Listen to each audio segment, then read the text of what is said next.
G'day folks, Jim here from FX Charts with the foreign exchange update for the Finance News Network for Friday the 20th of April on behalf of AxiTrader.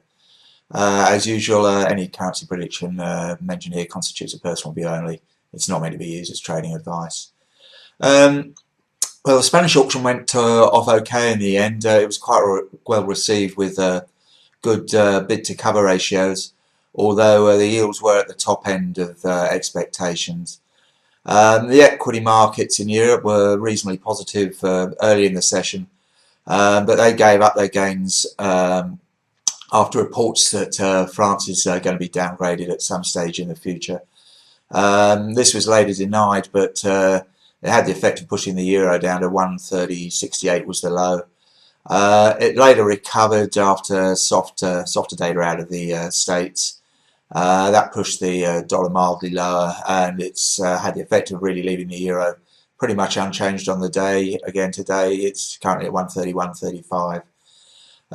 Likewise sterling and the Swissy are both pretty much unchanged. Sterling looks as though it could try higher levels at some stage, but it's a little bit overbought at the moment, so I expect a reasonably quiet day.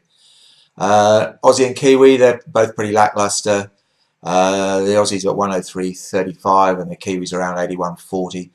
Both look a little bit heavy, but there are good bids apparently below the market around the 103 area in the Aussie still.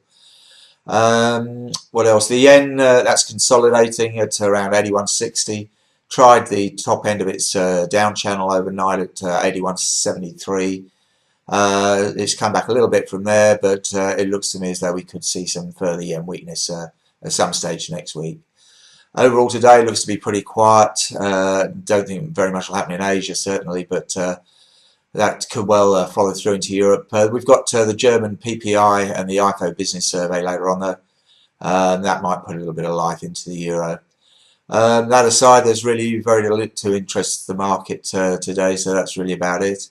If you do wish to read a more comprehensive outlook on the market though, go to the website as usual, www.fxcharts.com.au. That apart, have a very good weekend. Thanks.